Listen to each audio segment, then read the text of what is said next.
عليكم. ان شاء الله باذن الله هنكمل النهارده مع بعض باقي الموديل. احنا صورنا المره اللي فاتت الجيبه، المره دي ان شاء الله باذن الله هنكمل البادي والبنطلون، وكمان هنعمل التوكه اللي هي بتاعت الموديل اللي حضراتكم شفتوه في اول الفيديو. اول حاجه انا جبت ورق الكوخ ده وعملت رقم 2 هنا من الجنب، عملت كده رقم 2 في الكوخ ورحت قصاه اللي هو كده. فده هعمله قلب، هيبقى قلب نص من ورق الكوخ، والنص التاني هعمله ايه من الخرز اللي هو زي كده. تمام، هاجي احطه كده عشان يبقى القلب مظبوط معايا. ده النص اللي انا قصيته من هنا، الباقي ده هكمله باللزق بحيث ان هو يبقى قدامي قلب مظبوط، يعني مفيش حاجه طالعه وحاجه نازله. بس عشان زياده التاكيد انا همشي على القلب ده بالخيط والابره بحيث ان الحاجه تبقى عمليه معانا وتتغسل بسهوله. يعني انا ممكن اعملها عادي بالشمع والزقها، بس بالخيط هيكون افضل. يعني انا هبتدي ان انا اخيطها كده. خلاص خيطته زي ما حضراتكم شايفين، الخياطه مش باينه من بره، هي بس من جوه هي اللي باينه عشان ما يبقاش شكل وحش يعني في التطريز وكده. نكمل بقى مع بعضينا. نيجي بقى للجزء الثاني زي ما قلت لحضراتكم، هي كده كده مكان ما انا قصيت بس هحطها بحيث ان انا لما اجي اركب الخرز ما بقاش ايه يعني عامله حاجه مختلفه. هثبتها بس احط مقص كده ولا حاجه اثبت عليها، وابتدي ان انا اشتغل. ابتدي كده ان انا الزق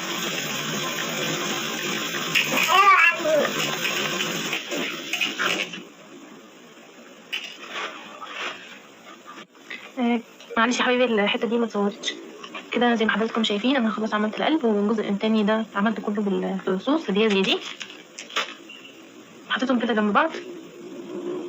هعمل فيهم مع حضراتكم. اول حاجه بجيبها ولاعه وامشي كده من الطرف ده.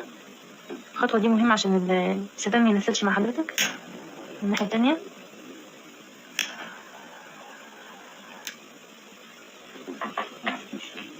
وبعدين بجيبها بتنيها فوق بعض كده بالابره، بدخلها لجوه كده.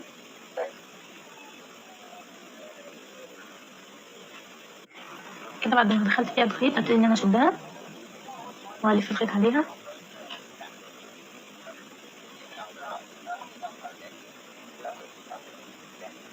وبالابره راح مدخلاه كده من جنب. هثبت بس الخيط مش اكتر.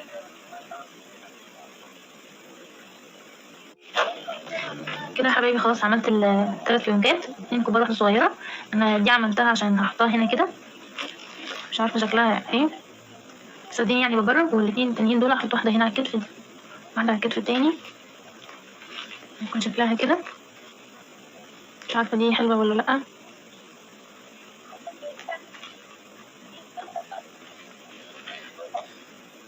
تمام، انا هثبتهم كده. ممكن بقى تلزقيهم بالشمع، بس الافضل يعني انك تخيطيهم احسن، بيكون ثابتين اكتر وفي الغسيل وكده. يعني ندخل الخيط من تحت، هي يا دوب غرزه واحده مش اكتر عشان تثبت بس.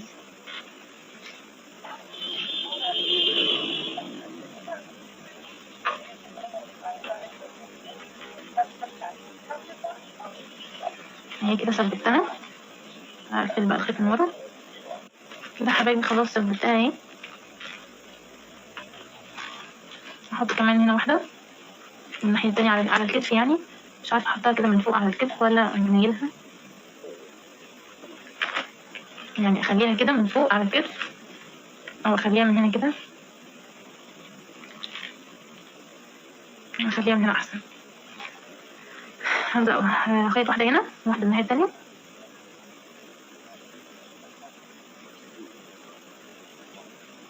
كده خلاص ركبتها. هركب واحده من الناحيه التانيه.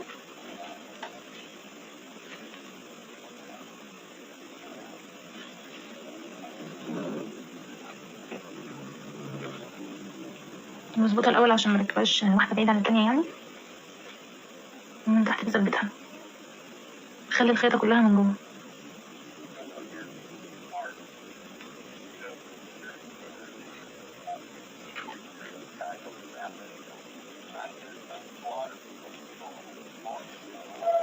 كده يا حبايبي خلاص عملتها اهو. هبتدي بقى ان انا احط هنا كده فصوص يعني لولي بسيطه، مش هكتر، وبرده على الدراعات من هنا.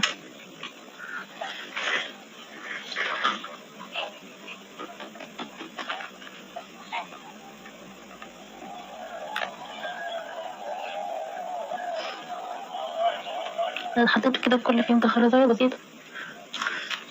هبتدي بقى ان انا احط هنا على الرقبه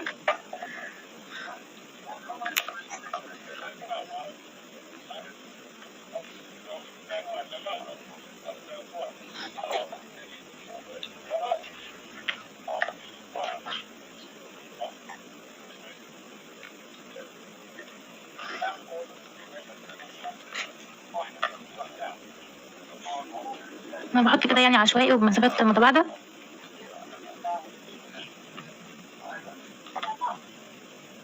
كده يا حبايبي خلاص انا لزقت هنا. هبتدي ان انا برضو الزق على الدراع، هحط برضو حاجات بسيطه. كده انا خلاص خلصت الفيونكات، فاضل بس ان انا اكتب الاسم هنا. فانا مش حابه اكتبه يعني يكون عريض كده وحروف متباعده، لا حبيت ان انا اعمله حاجه صغيره وبيبقى الحروف مشبكه في بعضها زي كده. اسم البنوته ريتال، فانا عملت لها الاسم كده حاجه صغيره وفي نفس الوقت ايه لازقه ببعضها يعني. بس انا بصراحه محتاره مش عارفه احطه فين في قلب البودي. مش عارفه اخليه هنا كده ولا اخليه هنا، مش عارفه بصراحه لسه محتاره. فتقريبا هرسى على المكان ده. هقول لكم انا ازاي قصيت الاسم. طبعا اول حاجه جبت الاسم على الموبايل ورحت جايبه ورقه فاضيه بيضه، رحت حاطه عليها الموبايل من تحت وجبت قلم ومشيت على الاسم. طلع معايا زي كده. رحت جايبه ورق كوخ وحطاه من تحت، يعني قصيت الجزئيه دي كده. هوريكم عامل ايه دلوقتي. يعني اهو قصيت الاسم اهو، جبت ورق كوخ حطيته من تحت الاسم ورحت شبكه الدبوس كان كده اهو. وابتديت ان انا امشي بالمقص على الحروف بالظبط لحد ما طلع معايا كده. والفتحات اللي في النص دي ابتديت ان مثلا لو حاجه زي كده اروح تانيها واروح اقصها بالمقص. وهنا برضو ابتديت اعمل زي سمبوسه دي ولا مش عارفه اسمها ايه دي، واروح اقصها برضو بالمقص وابتديتها تطلع معايا كده. بس يا رب اكون قدرت اوصل لكم شرح الاسم يعني تقصيه ازاي وكده. ولو برضو ما وصلت لحد يعني وحبيت ان انا اعمل لكم فيديو لوحده بالتفصيل مفيش مشكله، هو عادي. انا هحطه دلوقتي هنا بس مش عارفه بصراحه احطه فين بالظبط. انا هرسي على مكان معين وهرجع اقول لكم. خلاص انا هحطه هنا عشان يعني حسيت ان انا لو حطيته هنا كده هو حلو وكل حاجه بس المكان ده كله هيكون فاضي، فقلت اخليه هنا كده تحت على طول. طبعا انك تمشي عليه بالخيط والابره ده افضل بكتير من انك تمشي عليه بمسدس الشمع. بس انا هعمله بمسدس الشمع عشان يكون اسرع يعني. وخلي بالك ما تلزقوش كده، الزقيه دايما مظبوط. شوفي حاجه يعني كلمه تبقى قدامك مظبوطه القرايه تروحي لازقاه، ما تلزقوش العكس عشان من الكلام ما يطلعش متشقلب. شايفين كده عشان تفهموا حاجه لازم تبقى مظبوطه كده. حبايبي خلاص ثبته بالشمع اهو، حاجه كده صغيره ورقيقه مع الحاجات دي عشان ما يكونش مهرجة اكتر من بره. يعني اسمي لما بيكون كبير بيبقى شكله مش حلو كده. بسيط اهو باين برضو كل حاجه كده. انا خلاص خلصت البادي وعملت الايدين اهي بالخرز من حواليه، والرقبه برضو عملتها بالخرز كده. خلاص هنكمل مع بعض باقي الفستان. احنا الفيديو اللي فات عملنا الجيبه والمره دي عملنا البادي. هنكمل برضو البنطلون. هعمل في البنطلون من تحت فيونكتين كده من على الرجل من تحت خالص. حابه تسيبيه كده عادي، انا بس يعني حبيت ان يبقى كله متناغم مع بعض مفيش حاجه ايه شكلها غريب. هنجيب البنطلون اهو من عند هو كويس متني اهو. هنجيب الحز اللي هو من الجنب ده يعني الرجل اهي مثلا ده من الجنب اهو، نحط هنا الفيونكه. هعمل فيونكه زي ما عملتهم مع حضراتكم قبل كده وهوريكم كده. حبايبي خلاص عملت على الرجل من الناحيه دي من الناحيه التانيه اهي، يبقى كده على رجل البنوته ده من الجنب كده يبقى باين كده. كده خلاص خلصت البنطلون وخلصت البادي. فاضل لي اخر حاجه اللي هي التوكه. بصراحه انا محتاره مش عارفه اعمل فيها ايه، في كذا حاجه في دماغي بس يعني هحاول اعمل اسهلهم كده. باخد الاول مقاس البنوته مقاس الدماغ يعني، وبعدين بتنيها كده فوق بعضها وابتدي ان انا اخدها بالخيط والابره. انا حابه اخلي ما بين التوكه والفستان تناغم يبقى شكلهم يعني طقم كامل كده على بعض. فجبت حته تول صغيره اهي، ابتدي بالابره والخيط ويا ريت يعني يكون خيط نفس اللون. ابتدي اخدها من النص كده اهو، خياطه عاديه خالص اهو، عشوائي متباعده كمان عشان تنجز معاكي كده. حبايبي انا اخدتها كده بالغوزه بالابره قصدي على طول، وبعدين رحت شداها شويه عملت معايا الكشكشه دي. ابتدي ان انا اثبتها في قلب الاستك بالخيط والابره برضه كده. يا حبايبي ركبت البتاع اهو وعملت فيونكه كبيره شويه يعني قد صوابعي الاربعه كده، محطوطه من الجنب وخليتها من الجنب كده بحيث تبقى كده على الشعر.